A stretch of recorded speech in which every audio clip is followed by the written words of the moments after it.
Neuro ज्ञान YouTube channel पर आपका स्वागत है। लेटेस्ट वीडियोस के लिए अभी सब्सक्राइब करें।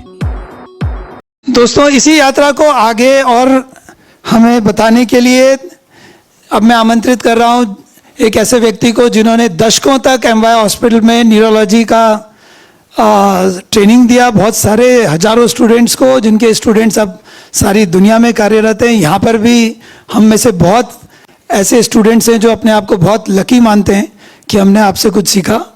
न सिर्फ न्यूरोलॉजी बल्कि आपका जो पैशन है वो साहित्य में रहा है, भाषा में रहा है। आपने बहुत सारे सामाजिक पहलुओं को छुआ है। न्यूरो विज्ञान माला, आप में से कुछ लोग हैं न्यूरो विज्ञान माला में? आप बहुत लोग हैं, और भी आप लोग ज्वाइन कर सकते हैं। उसके अंदर आप अलग अलग विषयों पर डॉक्टर साहब को सुन सकते हैं।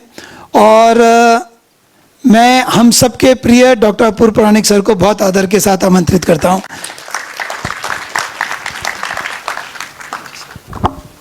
नमस्कार। तो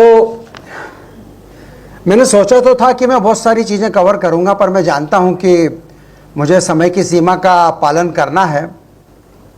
देखता हूं कितना हो पाता है, but I will stick to the time line, क्योंकि भरत का डिसिप्लिन बहुत स्ट्रांग है मेरे ऊपर।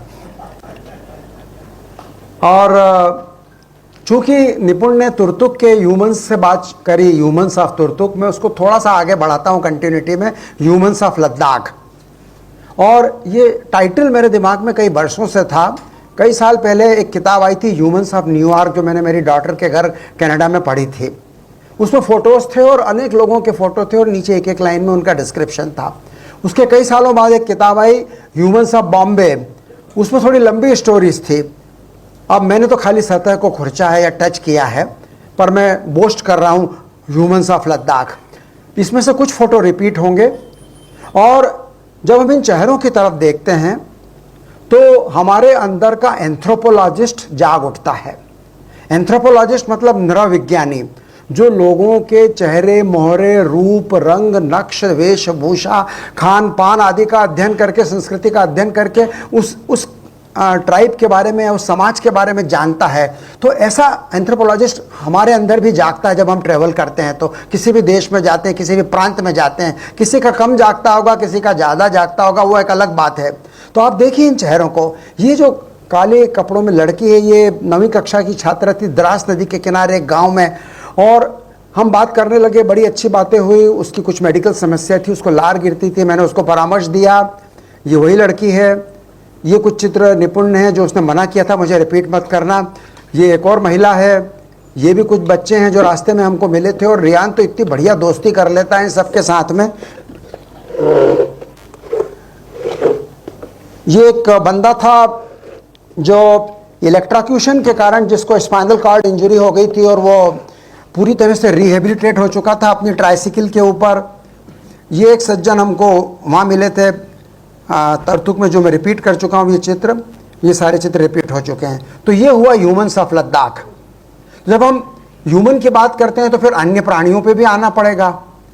तो लद्दाख में प्रवेश करते से ही सबसे पहला ध्यान हमारा जाता है कि हमारे जो आम पशु होते हैं, कुत्ते, बिल्ली, गधा, वो ज़्यादा झबरीले होते हैं, बाल वाले होते हैं। तो ये नेचुरल सिलेक्शन का प्रोसेस है। ठंड में उनको रहना है तो ज़्यादा बाल वाले होंगे। देखो ये पालतू गधा भी बाल वाला है। इसके बाद हमने वहाँ जंगली गधे देखे, वाइल्ड आस। अभी तक तो मैं जानता था कि वाइल्ड आस सेंचुरी कच्छ के अंदर है, गुजरात में। कई लोग गए होंगे वहाँ पर लद्दाख में भी हैं वाइल्ड आस, और इनको वहाँ कियांग बोलते हैं। और ये कच्छ के गधों की तुलना में थोड़े बड़े आकार के और थोड़े सुनहरे रंग के होते हैं। इसके बाद हमें बड़ी मुश्किल से आइबेक्स दिखी। हमारे पास कोई जूम कैमरा नहीं था, अपना सिंपल आईफोन था, उसमें हम जितना डिजिटल जूम कर पाए करें। पर आप ध्यान से देखिए इन भेड़ों को, ये खास तरह की भेड़ें होती हैं, इनके सींग देखिए, वो ऐसे गोल वाले जो सींग होते हैं। और ये वहाँ पे बड़े पवित्र माने जाते हैं, धार्मिक अनुष्ठानों में काम में लाए जाते हैं। और भारतीय सेना की एक प्रमुख शाखा जिसका नाम है लद्दाख स्काउट, लद्दाख स्काउट का शुभंकर चिन्ह या लोगो ये सींग हैं, तो वहाँ की आइबेक्स के ऊपर हैं। यहाँ पर हमने 2 कुबड़ वाले ऊँट देखे। मैंने तो देखे थे, पर बच्चों ने पहली बार देखे। बैक्ट्रियन कैमल्स बोलते हैं। बैक्ट्रिया मध्य एशिया का एक हिस्सा है, जिसमें चीन, मंगोलिया, सेंट्रल एशिया है। ये जो 2 कुबड़ वाले ऊँट हैं, ये लद्दाख के नेचुरल नहीं है, ये आयातित हैं, इंपोर्टेड हैं। पुराने ज़माने में जब सिल्क रूट से सिंकियांग से यहाँ का व्यापार हुआ करता था तो वहाँ के व्यापारी इन ऊँटों पे अपने साथ व्यापार करने आते थे। उनमें से कुछ छूट गए थे, जो छूट गए उनकी संतानें बढ़ के आज की तारीख में 200 हैं। तो इनके ऊपर बच्चों ने सवारी करी यहाँ की। और ये जो होते हैं हमारे थार मरुस्थल के जो सिंगल खूबड़ वाले ऊँट होते हैं उनकी तुलना में इनमें ज़्यादा पानी भरा रहता है, ज़्यादा भोजन भरा रहता है, ज़्यादा वजन ढो सकते हैं, ज़्यादा दूर तक चल सकते हैं और ज़्यादा ठंडे मौसम में रह सकते हैं। तो ये डिफरेंस है हमारे सिंगल कुबड़ और डबल कुबड़ वाले ऊँटों के अंदर। ये एक छोटा सा वीडियो है, देखो यहाँ चलना चाहिए, हाँ इसका साउंड आएगा, नहीं आएगा तो कोई। ये देखिए ये दो प्राणी लड़ रहे हैं, इनको मरमट बोलते हैं। मेरे पास जूम कैमरा नहीं था, जितना मैक्सिमम हमारी बहू रितु कर पाई शायद उसने किया होगा। ये देखिए क्या गलबहियाँ कर रहे हैं, क्या अटखेलियाँ कर रहे हैं और बिल में घुस गए हैं। तो ऐसा लग रहा था कि मस्ती कर रहे हैं कि फोर प्ले कर रहे हैं कि पता नहीं क्या कर रहे हैं। इसके बाद आता है याक। याक तो वहां का राजा है, 1000 किलो, 6 फीट की हाइट, क्या राजसी इसका शान होती है। और इसका एक छोटा सा वीडियो मैं दिखाऊंगा, ये देखिए उस हिस्से में। इसको हम हिमालयन बुल कह सकते हैं। और अभी कुछ ही क्षणों में आपको वो एक जमी हुई झील के ऊपर चलता हुआ दिखाई देगा। इसमें ठंड को सहन करने की क्षमता होती है। इसके बाल झाड़िए देखिए, ये एक जमी हुई झील है और इसके जो खुर होते हैं अंदर से पोले होते हैं ताकि वो पाँव में न धंसें। क्या शान है उसकी, क्या गरिमा है उस याक की। बड़े आराम से चल रहा है। उसके पैरों की खुर कैसे ऐसे होते हैं कि उनमें बर्फ में वो धंसते। और ये देखो उसने दौड़ना चालू कर दिया। तो ये हम तो निहाल हो गए थे इस दृश्य को देख करके। और ज़्यादा बर्ड वॉचिंग तो हम वहाँ नहीं कर पाए। सबसे कॉमन चिड़िया जो मैकपी होती है वो हमको वहाँ दिखी। तो जब हम ह्यूमन से आए तो प्राणियों पे आए और प्राणियों के बाद हम वनस्पति पे आएंगे। तो लद्दाख की वनस्पतियों में एक तो मेरा ध्यान जाता है ग्रासलैंड के ऊपर। तो जगह जगह नदियों के किनारे पर जो ग्रासलैंड थे बड़े अजीब थे। खासतौर से जब हम वाइल्ड एनिमल को देखने के लिए फेंसिंग को लांग के अंदर चले जाते थे, हालांकि मुझे टोका जाता था, अरे मत जाओ दादू मत जाओ, उधर जाना मना है, पर मैं घुस गया और भी लोग घुस गए मेरे पीछे पीछे। तो ये इस तरह के था, ये हमको इनके ऊपर पाँव रख रख के कूदना पड़ता था। बीच में जो नालियाँ दिख रही वो मड था, कीचड़ था, बड़ा अलग तरह का ग्रासलैंड था जिसको हम वेटलैंड बोलते हैं। और फिर वहाँ की एक खास स्पीशीज थी जंगली गुलाब। हमारे गुलाब की तुलना में सिंपल, हमारा गुलाब तो बड़ा घना होता है, उसकी गंध भी बड़ी तीखी होती है, इसमें भीनी गंध थी। और इसको जब हम जूम करके देखेंगे तो ये और ज़्यादा घना हो जाता है। जैसे ये एक लॉन्ग शॉट है और ये आप पास में देख रहे हैं वो शॉर्ट शॉट है। जब ये अपने बहार पे होता है जुलाई और अगस्त में, ऐसा कहते हैं ना अपने टेसू में कि जंगल दहक उठते हैं, ऐसे लद्दाख की वादियां दहक उठती हैं जंगली गुलाबों से। और जो ट्रैकिंग करते हैं या जो वहाँ के रहने वाले हैं उन्होंने हमको बताया कि अगर आप पैदल जा रहे हैं तो एक भीनी भीनी महक पूरे फिजा में फैली रहती है जंगली गुलाबों की।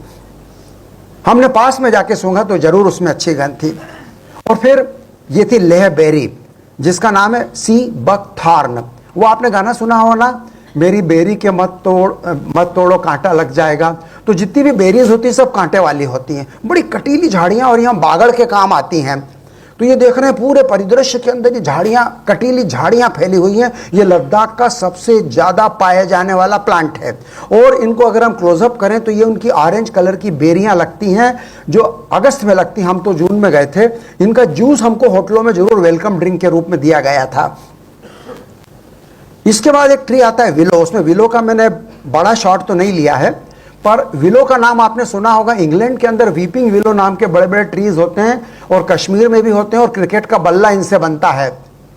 तो ये जो विलो के वृक्ष थे, जिस जून में हम गए उस समय इनके बीजों के फटने का मौसम चल रहा था।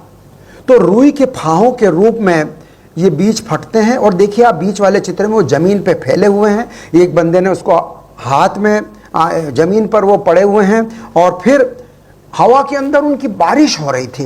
यानी जब उनका मैक्सिमम पॉलिनेशन का टाइम आता है तो आप उनको हवा में तैरते हुए, मैं उसका वीडियो लिया था पर मैं इसमें इंक्लूड नहीं कर पाया। और ये मकड़ी के जाल में फंसे हुए मैंने दिखाया कि किस तरह से इनके विलो के बीजों का वितरण होता है। और अगला प्रमुख वृक्ष था वहाँ का पोपलार। इसका एक नाम एस्पेन भी है और कश्मीर में इसको चिनार भी बोलते हैं। तो जो आपने कश्मीर में चिनार सुना होगा वही पोपलार है, वही आस्पेन है। और ये पेंसिल जैसे लंबे छरहरे ऊंचे जाते हैं, इसकी इमारती लकड़ी बड़े काम आती है और ये पवित्र माना जाता है, कई रिचुअल्स में काम आता है। और ये खास ओएसिस का, जिसको कहते हैं ना कि नखलिस्तान, after all Ladakh is a रेगिस्तान, लेकिन वहां पर ये रेगिस्तान को हरियाली बनाने में पोपलार का बड़ा महत्व होता है। अब हम आते हैं लद्दाख के पहाड़ पर। तो अभी तक हम जीवित पे थे, अब हम अजीवित पर आ गए। हालांकि कुछ लोग कहेंगे कि आप ही ने तो बोला था जीव और अजीव में कोई खास अंतर नहीं होता है, वो एक अलग बात है। तो लद्दाख के पहाड़ों के लिए मैंने मैक्रो और माइक्रो प्रणाली को अपनाने की कोशिश करी। अब उदाहरण के लिए एक ये दृश्य है जिसमें विहंगम दृश्य है, कोई घाटी है और एक गोल सर्कल रेड बनाया और उसको हमने जूम करके देखा। तो आप देखिए, सब लोगों का स्वभाव होता है, मनुष्यों का स्वभाव होता है कि हम आकृतियां ढूंढते हैं। जब हम बादल देखते हैं तो बोलते हैं ये इसके जैसा दिख रहा है। हमारे प्लेट में भजिया आते हैं तो हम देखते हैं कि ये इसके जैसा दिख रहा है। कोई पहाड़ होता है तो हम उसके अंदर देखते हैं। तो रियान और परी मिलके और हम लोग देखते रहे ये किसके जैसा दिख रहा है, अरे ये दादू ये इसके जैसा दिख रहा है। और फिर सब लोग उस उपमाओं के देने की श्रृंखला में जुड़ गए, हम जुड़ते रहे। आप देखिए उधर वो जो है ना, ऐसा लग रहा है एक महिला एक बच्चे के साथ है और उसके पीछे एक फादर चल रहा है। उधर साइड वाले चित्र के अंदर ऐसी हमने दसियों उपमाएं इस पूरी यात्रा के अंदर जगह जगह पहाड़ के बिंबों के अंदर ढूंढी और बनाई। फिर हमको मिला मून लैंड। ये मून लैंड लद्दाख के अंदर लमायरू एरिया के अंदर बनता है और बड़ा खास तरह का ड्रामेटिक लैंडस्केप है। एक जमाने में यहाँ पर एक झील हुआ करती थी 35,000 साल पहले। फिर कुछ टेक्टोनिक एक्टिविटी हुई, थोड़ा बहुत भूकंप आया और वो झील का पानी अंदर चला गया और जो जमीन निकली वो मून लैंड कहलाई। हालांकि इसको लेके जैसा कि होता है, विज्ञान अपनी जगह है और माइथोलॉजी अपनी जगह है। तो वहाँ के जो बुद्धिस्ट लोग हैं वो कहते हैं कि एक हमारे खास लामा थे जिनका नाम था नरोपा, उन्होंने यहाँ तपस्या की थी और उनको ये ज्ञान हुआ था कि ये पवित्र स्थल है और उनकी प्रेरणा से जमीन में दरार हुई और वो सारी झील निकल गई और यहाँ पर उन्होंने मोनास्ट्री बनवा दी, जहाँ हम रुके थे एक दिन, लामायरू मोनास्ट्री। तो आप देखिए किस तरह से विहंगम दृश्य से क्लोजअप और क्लोजअप से भी मैक्रो, ये सब मेरे सिंपल आईफोन से किया था, मेरे पास कोई स्पेशल कैमरा नहीं था। पर यदि हम इनके अंदर जाएं तो हमको इतनी सुंदरता देखने को मिलती, इतने पैटर्न देखने को मिलते हैं, वो आंख होनी चाहिए। इसी तरह से यहाँ पर आप देख रहे हैं तरह तरह के पैटर्न आपको इसके अंदर दिखलाई देंगे। और पहाड़ों पर हमको तरह तरह के क्रैक्स दिखाई दिए, यानी ऐसा लगता है अचानक से कोई सींग उगाया है, शरंग यानी सींग। अनेक प्रकार के झरने हमको दिखे। रियान और परी बताते थे, दादू देखो वो रेत का झरना है, वो देखो वो बर्फ का झरना है। पानी का झरना तो होता ही होता है, ये काली रेत का झरना है, ये सफ़ेद रेत का झरना है, और ये बोल्डर्स का झरना है, और ये पत्थरों का झरना है, और इन पत्थरों की ऐसी ऐसी डिज़ाइनें हैं। इसके ऊपर हमारे बीच में बातें चलती रहती थी। फिर अनेक प्रकार के रूपाकार हमने देखे, अनेक शेप हमने देखे। पूरे टाइम हम पहाड़ों को देखते ही रहते थे और कल्पनाओं को पंख लगाते रहते थे। ये जो नीचे आप मैग्नीफाइड व्यू देख रहे हैं, ये हमको ससाज जैसे लग रहे हैं। जब मैं खंडाला गया था तो हमारे सीनियर न्यूरोलॉजिस्ट डॉक्टर नौशर वाडिया साहब ने बताया था मुझको कि देखो देखो वो दीज आर नोन एज 3 ससाजेस। वहाँ खंडाला में एक पहाड़ी पे ऐसे 3 शेप है, उनको 3 ससाजेस बोलते हैं। और एक चीज़ उन्होंने मुझे और बताई थी, that is known as the duke snook. Duke है उसकी नकली पतली सी नोक है, इंदिरा गांधी जैसी, ड्यूक स्नोक। तो इसी तरह से पहाड़ के अंदर लोग एंथ्रोपोमॉर्फिज्म, मतलब मानव के रूप को ढूंढना, ये एक मानव की टेंडेंसी होती है। एंथ्रोपोमॉर्फिज्म, एंथ्रो मतलब मानव और मॉर्फिज्म मतलब रूप।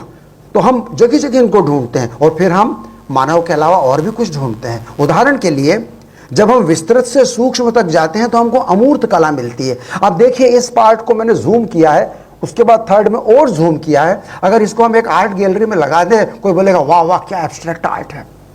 तो नेचर में तो प्रकृति में तो कला भरी हुई है। हमारे को अंदर देखने की आंखें होनी चाहिए, रुक के देखना चाहिए। ये रेत के धोरे थे, रेत सैंड ड्यून्स। सैंड ड्यून्स तो लद्दाख के थोड़े अलग तरह के हैं। एक इसके पीछे भी वही जियोलॉजी। एक जमाने में यहाँ पे झील हुआ करती थी और बाद में वो झील का पानी जब सूख गया तो केवल नदी रह गई। और उन सैंड ड्यून्स को अगर हम जूम करके देखेंगे तो उनकी सुंदरता के अनेक आयाम हमको देखने को मिलते हैं। तो ये वही है सैंड ड्यून्स।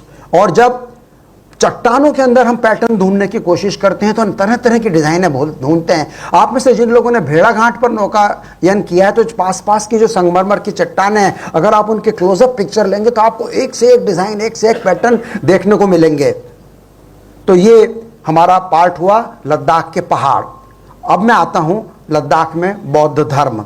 लद्दाख लेह शहर में जब हम थे तो मैंने कोशिश करी एक ही शॉट के अंदर, हालांकि वो शॉट यहाँ नहीं आ पाया है, उसमें गुरुद्वारा दिख रहा था, चर्च दिख रहा था और जामा मस्जिद दिख रही थी। तो जैसा कि कहा, हमारे देश का सिंक्रिएटिज्म वहाँ झलकता था। लेकिन मैं कुछ मिनट चर्चा करना चाहूँगा वहाँ की मोनास्ट्रीज की। मोनास्ट्री मतलब मठ या आश्रम, सभी धर्मों में होते हैं, क्रिश्चियन में होते हैं, मुस्लिम में होते हैं, हिंदुओं में होते हैं, इनको हम मोनास्ट्रीज बोलते हैं।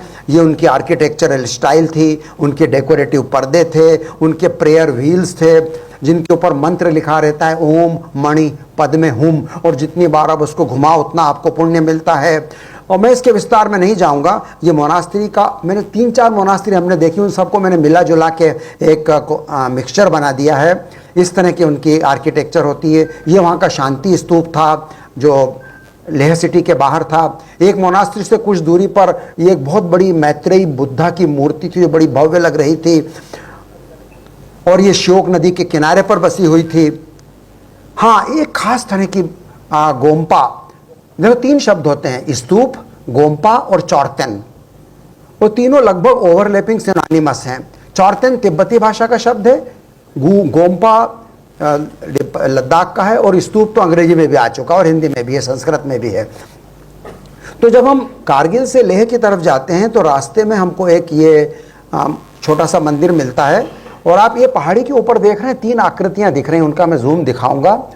और इसकी खासियत ये थी, ये उनका ये लामाओं के पुतले बनाए हैं उन्होंने। और सबसे बड़ी चीज़ है, यहाँ पर जहाँ मैं बैठा हूँ मेरे पीछे भगवान बुद्ध की पहाड़ में काटी हुई प्रतिमा है। इसको हम लद्दाख के बामियान बुद्धा बोलते हैं। आपको पता होगा अफगानिस्तान के बामियान में बुद्धा के बड़ी मूर्तियां थी जिनको तालिबान वालों ने तोप से उड़ा दिया था। लद्दाख में भी 3 बामियान स्टाइल के बुद्धा हैं जो अफगानिस्तान जितने बड़े तो नहीं है पर शैली उनकी वही है। तो यहाँ पहुँचना हमारे लिए बहुत अद्भुत अनुभव था। और फिर लामायरू मोनास्ट्री भी यहीं पर थी जहाँ हम एक रात रुके। वहाँ ढेर सारे गोम्पा, ढेर सारे चौरतेम थे, और उनमें अलग अलग रंग थे, अलग अलग डिज़ाइनें थी। और ये आप देख रहे हैं हमारे फोटो। मैं अगर एक मूवी का डायरेक्टर होता तो हीरो हीरोइन के बीच में एक डांस का सीन इनके पीछे शूट करवा लेता। और इन स्तूपों के नीचे से जब हम गुजरते तो उनके अंदर बुद्ध के जीवन की कहानियां अंकित रहती थी जिनके आप नीचे से गुजर रहे हैं। तो ये वो लामायरू मोनास्ट्री थी। एक मोनास्ट्री में यात्रियों के लिए स्वागत कक्ष था जिसमें चाय और कहवा पेश किया जा रहा था, और हम खिड़की के किनारे बैठकर श्योक नदी के सौंदर्य को देखते रहे। इन सभी बौद्ध मोनास्ट्रियों में बड़े बड़े लैंप होते हैं जिनमें खूब सारे तेल भरे रहते हैं और बड़ा सुंदर दृश्य बनता है। ये वहाँ पर उनके शाक्य मुनि का चित्र है। हाँ, इसका मैं थोड़ा सा बताता हूँ। थोड़ी सी पूजा आई, देख रहे हैं आ गया, नहीं साउंड नहीं आ रहा है, मैं इसको टाइम के लिए आगे बढ़ जाता हूँ। चलिए, ये दलाई लामा जब कभी वहाँ आते हैं तो उनके लिए कक्ष रिजर्व किया हुआ है। और फिर यहाँ पर जाके मुझे बड़ी खुशी हुई कि हिंदू और बौद्धों के बीच में एकता है, सांस्कृतिक रूप से, ऐतिहासिक रूप से। ये दुर्भाग्य की बात है कि अनेक वामपंथी स्कॉलर और कुछ नव बौद्ध इस चीज़ को, उनके हिंदू और बुद्धों में जो अंतर है, जो विरोध है, उसको बढ़ा चढ़ा कर पेश करते हैं। मुझे उससे बड़ा दुख होता है, उस प्रवृत्ति से। अदरवाइज मैं तो कहूँगा Gautam Buddha was every inch a Hindu. और जो ये सारे संस्कृत शब्द मैंने वहाँ पे देवताओं की जो मूर्तियाँ लगी थी उनके नीचे से नोट किए हैं। सारे हिंदू शब्द, सारे संस्कृत के शब्द हैं। और 1 मिनट में लेह शहर के बारे में, वहाँ पर कुछ पैदल क्षेत्र थे और बड़े सुंदर बिजली के पोस्ट थे, मेटल के बने हुए, बड़ी आर्टिस्टिक कार्विंग के। ये वहाँ के लेह पैलेस से विहंगम दृश्य था। और ये वहाँ पर जामा मस्जिद या कुछ दिख रहा है। ये वहाँ से दूर एक गोल्डन स्तूपा की वो दिख रही है। लद्दाख की नदियों में मैं कहूँगा कि उनका बहुत चौड़ा पाट होता है, लेकिन रेत के जो डिज़ाइन बनती हैं बड़ी सुंदर होती हैं। ये द्रास नदी थी रास्ते में जिसके किनारे हम रुके। ये सिंधु नदी थी जो लेह से 10 किलोमीटर दूर है, और वहाँ पर भारत सरकार ने पिछले 10-15 से 20 साल से एक सिंधु घाट विकसित किया है और सिंधु उत्सव प्रतिवर्ष मनता है। और इस द्रास रिवर के किनारे बैठकर हमने यहाँ के पत्थरों को टटोला, और वो मैं आज नहीं बता पा रहा हूँ, मैंने इनके पत्थरों के जब मैग्नीफाइड मैक्रो व्यूज़ लिए तो मैं उनकी सुंदरता के निहाल हो गया। तो जो मैं मैक्रो से माइक्रो की बात करता हूँ, ये एक संगम था सिंधु नदी का और जांस्कर नदी का। उस संगम पर मैंने और नीरजा ने जिप लाइन पे पूरा संगम क्रॉस किया। बहुत हमको रोमांचक लगा, दुस्साहसी लगा, कुछ लोगों ने कहा। तो ये तो वहाँ की नदियाँ हुई, और अंत में करूँगा मैं पेंगोंग लेक से। भूरे धूल धूसरित परिदृश्य में सहसा पेंगोंग लेक एक नीले नगीने के रूप में प्रथम दर्शन देती है। मुंह से आह और वाह निकलते हैं। अभी तो एक कोना है, धीरे धीरे पूरी उजागर होती जाती है। चले जा रहे उसके ऊपरी बंध पर जाने कितनी लंबी है। दोपहर की तीखी चटकीली धूप में गहरा नीला रंग गजब ढा रहा है। क्या कलर कंट्रास्ट है। टेढ़ी मीढ़ी सर्पीली यह झील बहुत संकरी है, चौड़ाई कम और लंबाई ज़्यादा है। 1/3 हिस्सा भारत में है और शेष चीन के कब्जे में। सेना के पेट्रोलिंग बोट्स और गश्ती नौकाएं वहाँ हमें दिखाई पड़ रही हैं। मैं थोड़ा सा आगे पीछे, मुझे बैक एंड फोर्थ करना पड़ेगा। झील के किनारों पर अनेक टूरिस्ट कॉटेज बने हुए हैं। सामान उतारकर हम झट झील के किनारे पहुँचते हैं। शाम के रंग गहराने लगे हैं। हवा ठंडी है, लहरें छोटी हैं। मध्यम स्वर और मध्यम लयों में चप-चप का संगीत बज रहा है। हम पानी में अनेक रंगों के शेड ढूंढ रहे हैं। ये वो सारे शेड्स हैं जिनको हम ढूंढ रहे हैं। बड़ी चहल पहल है, उस पर भी मैं आता हूँ। हाँ, बड़ी चहल पहल है। 3 इडियट फिल्म्स के क्लाइमेक्स की सीन की याद है। करीना कपूर आमिर खान से मिलने ढूंढते ढूंढते एक पीले स्कूटर पर हेलमेट धारे लाल रंग की साड़ी पहने पहुंचती है। आमिर से मिलन होता है। शादी करी क्या? नहीं। किसी से प्यार करते हो? हाँ। किससे? तुमसे। और फिर चुंबन करने में नाकें नहीं टकराती। स्कूटर के मॉडल पर करीना की वेशभूषा पहनकर फोटो खिंचवाने का रेट 50 रुपये प्रति व्यक्ति है। लेकिन हम लोग ऐसे टाइम पे पहुंचे थे जब वहाँ उसका धनी था ही नहीं, तो हमने तो बड़े आराम से फोटो खिंचवाए।